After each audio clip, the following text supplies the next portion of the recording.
राधा जी ने श्री कृष्ण से एक बार प्रश्न किया कि कृष्ण, तुम इतने अच्छे से सभी मटकियाँ फोड़ देते हो। जब भी तुम कोई प्रतियोगिता मटकी तोड़ के लेते हो उसमें सफल हो जाते हो, क्या तुम्हें कभी असफलता का भय नहीं हुआ? तब श्री कृष्ण कहते हैं कि प्रतियोगिता में सफलता और असफलता दोनों ही होती है।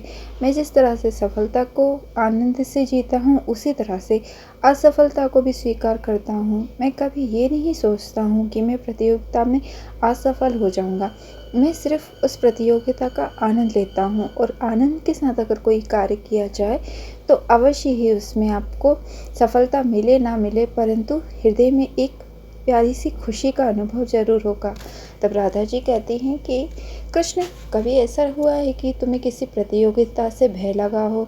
तब श्री कृष्ण कहते हैं कि नहीं दादा, मुझे कभी किसी प्रतियोगिता से भय नहीं लगा, क्योंकि मैं कभी ये सोच के प्रतियोगिता में भाग नहीं लेता हूँ कि मैं अनुत्तीर्ण हो जाऊँगा या फिर मैं अपनी प्रतियोगिता को जीत नहीं पाऊँगा तो मुझे अच्छा नहीं लगेगा।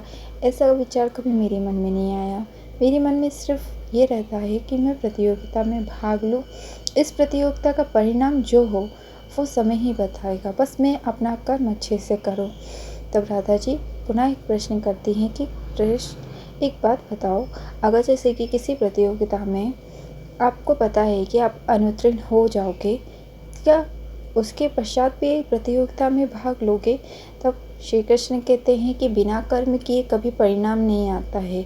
अगर मैं कोशिश ही नहीं करूँगा तो ज़रूर अनुत्तीर्ण हो जाऊँगा, पर अगर मैं उस प्रतियोगिता में भाग लूँगा और अपना पूर्ण कर्म करूँगा, उसके बाद में अगर परिणाम मेरे हक में नहीं आएगा तो मैं इस चीज़ को स्वीकार करूँगा कि हाँ, मेरे अंदर कुछ कमी थी। परंतु अगर मैं भाग ही नहीं लूँगा तो निश्चित ही मैं अनुत्तीर्णता प्राप्त करूँगा। इससे अच्छा है कि पहले हार मानने से अच्छा है कि खेल के हार मानी जाए, क्योंकि खेल के हार मानेंगे तो कुछ ना कुछ सीखने को मिलेगा। परंतु अगर आप प्रयास ही नहीं करेंगे, प्रयास करने से पहले ही हार मान जाएंगे, तो जो आपको सीखने को मिल रहा है वो भी नहीं मिलेगा। इसीलिए कभी भी प्रतियोगिता में इस भय से नहीं खेलना चाहिए कि हम अनुत्तीर्ण हो जाएंगे, बल्कि ये सोच के खेलना चाहिए कि इस प्रतियोगिता से हमें कुछ ना कुछ सीखने को मिलेगा। कर्म अगर सही होगा तो प्रतियोगिता भी आपके हक में ही होगी। अगर आप अपना कर्म ही अच्छे से नहीं करेंगे तो जाहिर सी बात है कि आपको असफलता का सामना करना पड़ेगा, परंतु वो असफलता आपके अहित के लिए नहीं होगी बल्कि हित के लिए होगी, क्योंकि वो असफलता आपको कुछ सिखा जाएगी और जो सीख कर किसी चीज़ को करता है वो अवश्य ही कुछ ना कुछ अच्छा कर जाता है जीवन में। तब राधा जी ने कहा कि सही कहा कृष्ण, कभी भी प्रतियोगिता को प्रतियोगिता के तरह नहीं करना चाहिए, बल्कि एक आनंद की तरह ही उस प्रतियोगिता में भाग लेना चाहिए। चाहे आपका परिणाम जो भी हो, उस प्रतियोगिता में अगर आप आनंद के साथ में भाग लेंगे तो आपको कुछ ना कुछ अवश्य ही सीखने को मिलेगा। इसीलिए मैं भी हर प्रतियोगिता में अब आज से भाग लूँगी। मैं कभी इस भय से नहीं पीछे हटूँगी कि मैं हार जाऊँगी, बल्कि मैं अपना पूर्ण कर्म करूँगी। परिणाम चाहे जो हो, पर मैं अपना कर्तव्य पूरी तरह से निष्ठा से करूँगी।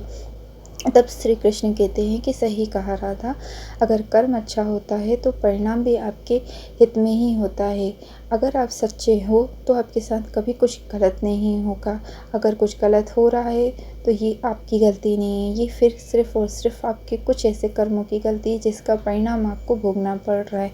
परंतु अगर आपकी नीयत अच्छी है तो ईश्वर ज़रूर आपकी मार्गदर्शन करते हैं, वो कभी अपने भक्तों को अकेला नहीं छोड़ते हैं। तब राधा जी कहती हैं कि कृष्ण, तुमने मुझे बहुत अच्छी बात बताई है, मैं इस बात को हमेशा स्मरण रखूँगी। तब श्री कृष्ण कहते हैं कि राधा, कितनी बातों को स्मरण रखोगी? तब राधा जी कहती है, जो तुम मुझे सिखाते हो, जो तुम मुझे बताते हो, वो मुझे सब याद रहता है। तुमसे मुझे बहुत कुछ सीखने को मिला। तब श्री कृष्ण कहते हैं, राधा, तुम शायद स्वयं को जानती नहीं हो। तब राधा जी कहती है, क्यों, मैं स्वयं को कैसे नहीं जानती हूँ? तब श्री कृष्ण कहते हैं कि राधा, एक बार अपने नेत्र बंद करो। तब राधा जी ने अपने नेत्र बंद किए तो उन्होंने अपनी वास्तविकता देखी। वास्तविकता इतनी प्यारी थी कि राधा जी के नेत्रों से आंसू आने लगे।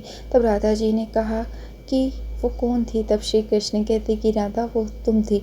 राधा जी थोड़ी सी पिछली सी हो गई, कृष्ण जी ने कहा कि राधा विचलित मत हो, समय आने पे सब कुछ तुम जान जाओगी, बस अपने कर्म को अच्छे से करो। मैं हर पल तुम्हारे साथ हूँ, चाहे तुम्हारी परिस्थिति जैसी भी हो, मैं सदैव तुम्हारे साथ रहूँगा और कदम से कदम मिला के हम हर परिस्थिति को पार कर जाएंगे। तब राधा जी कहती है कि कृष्ण, मैं तुम्हारे साथ रह के बहुत प्रसन्न हूँ, मुझे जीवन का परम आनंद की अनुभूति होती है। हर एक पल तुम्हारे साथ ऐसा लगता है जैसे कि मानो मैंने पूरा जीवन तुम्हारे साथ एक पल में जी लिया हो। धन्यवाद कृष्ण।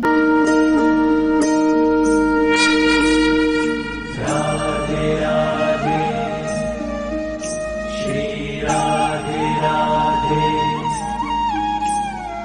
राधे